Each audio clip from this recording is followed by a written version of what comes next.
Thank you very much. I am now turning the floor to the distinguished representative of Pakistan. Bismillahirrahmanirrahim. Mr. Vice President, we have today once again listened to blatantly absurd comments by the Indian representative on the situation in Indian-occupied Jammu and Kashmir. They have insulted the intelligence of this House with the usual twisting of the historical facts, obfuscation of their repressive role, and the outright denial of the well-documented violations of human rights in that troubled region. I would urge the Indian representative for at least once to drop their position of obfuscation and denial. In this regard, I would request him to answer honestly and objectively a few simple questions. Can the Indian delegate deny that the situation in Kashmir is an internationally recognized dispute on which there exists a number of UN resolutions? Can the Indian delegate deny that the UN has expressly called for holding of an impartial plebiscite to ascertain the wishes of Kashmiri people? Can the Indian delegation deny that there are over 700,000 Indian military and paramilitary personnel deployed in Indian-occupied Kashmir, which amounts to a shocking ratio of around 1 military person to 17 civilians? Can the Indian delegation deny that since 1989, around 98,000 civilians have been killed in IOK and that they are all well-documented reports about mass graves? Can the Indian delegate deny that in the most recent upsurge of violence since 8th July, over 90 persons have lost their lives, 8,000 have been injured? Can the Indian delegate deny that to suppress the Kashmiris, the Indian armed forces have resorted to an indiscriminate use of pellet guns aimed directly at civilian protesters, resulting in 120 persons being blinded and many suffering from the grievous injuries that will blight their lives forever? Can the Indian delegate deny that the entire valley of IOK is under curfew since most of the past 2 months? And finally, I have framed these questions in a simple manner so as to facilitate clear and honest answers from the Indian delegate.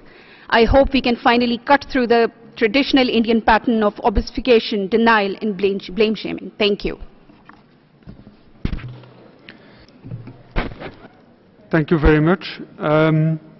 I understand that 2 countries have asked for a second right of reply, and they are India and the DPRK. So I will now give the floor to the distinguished representative of India. You have the floor. Thank you, Mr. Vice President. We strongly reject Pakistan's continued misuse of the Council to make tendentious references about internal matters pertaining to the Indian state of Jammu and Kashmir. This stems from Pakistan's territorial ambitions over Kashmir that has found concrete expression in repeated armed aggressions. Pakistan continues to be in illegal occupation of a large part of territory in Jammu and Kashmir. The fundamental reason for disturbances in Kashmir is a cross-border terrorism sponsored by Pakistan, which has provided active support since 1989 to separatist groups and terrorist elements, including those operating from the territory under Pakistan's control. Pakistan's dismal track record is well known, and many countries have repeatedly called upon Pakistan to end cross-border infiltration, dismantle the terrorism infrastructure, and stop acting as an epicenter of terrorism. Pakistan has alleged human rights violations in India. Our credentials as a peaceful, democratic, pluralistic society that's deeply committed to the welfare of its people are well established. On the contrary, Pakistan is characterized by authoritarianism, absence of democratic norms, and widespread human rights violations across the country, including Balochistan. The institutions of governance in Pakistan have corroded to such an extent that it has become a hub for the global export of terror. It will be in the fitness of things if instead of ritually raking up alleged human rights violations elsewhere, Pakistan were to focus its energies on improving human rights situation within Pakistan and Pakistan-occupied Kashmir. It must also take action against the perpetrators of terrorist attacks on its neighbors who are roaming freely in Pakistan with impunity, so that terrorism emanating from Pakistan, the gravest risk for peace and stability of the region, could be addressed effectively. Thank you. Thank you very much. I understand that the distinguished representatives of Pakistan and Japan have also requested a second right of reply, so I am now giving the floor to the distinguished representative of Pakistan. You have the floor. Vice President, regrettably, we heard with great patience and just the slightest and perhaps unrealistic hope that Indian delegation will accept but the historic reality about the international nature of the Kashmir dispute as well as their continuing terrible record of human rights violations. There is again no indication that they will own up to their incontrovertible fact that the terrible situation flows from the nature of Indian occupation and their unceasing oppression of the Kashmiri people. Accusations of trouble being fomented from outside is at complete variance from the facts on ground. The simple fact of the current situation is that it flows from the extrajudicial killing of a 22-year youth leader Burhan Wani, a killing that led to an upsurge of popular protests as evidenced by over 200,000 people who gathered for the funeral of Mr. Wani despite a curfew. It is further evidenced by the fact that over 2 long months in the Kashmir Valley, it is in a complete state of lockdown and curfew. And it is reinforced by the fact that Kashmiri people and their leaders, through their actions and statements, repeatedly made it clear that they will accept nothing less than their right to self-determination. These facts are clear to more sensible and enlightened section of the Indian people themselves. Even in their own parliament, some bold and honest individuals have accepted that the Indian oppressive policies are at the root of the misery of the Kashmiris and their continued insistence on seeking their right to self-determination. The only party which is in denial of these facts is the Indian state.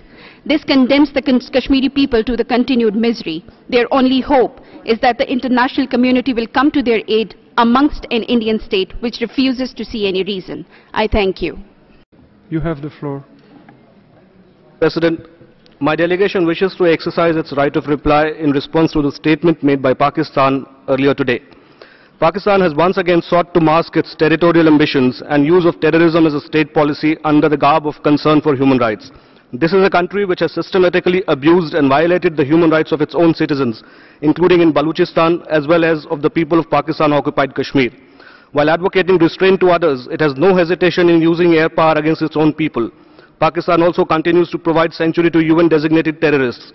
It was therefore no surprise that Pakistan failed to convince the international community to secure the membership of the Human Rights Council last year. I would once again draw the attention to the fact that the present situation in the Indian state of Jammu and Kashmir arose from the death of a self-acknowledged commander of terrorist organization Hizbul Mujahideen.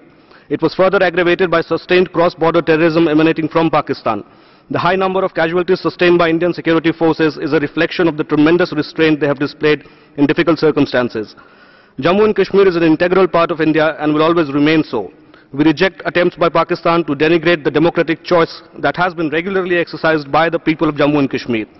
We have a robust institutional framework to ensure adherence to rule of law and respect for fundamental rights of the people in Jammu and Kashmir.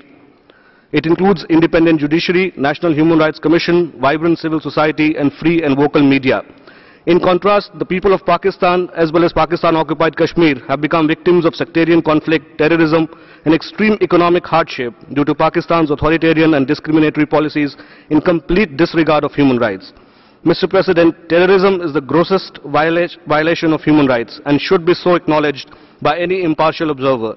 The heart of the matter is that we are dealing with a state that regards the use of terrorism as a legitimate instrument of statecraft. The world watches with concern as the consequences of Pakistan's actions have spread beyond its immediate neighbor. All of us stand prepared to help if only the creators of this monster wake up to the dangers of what they have done to themselves.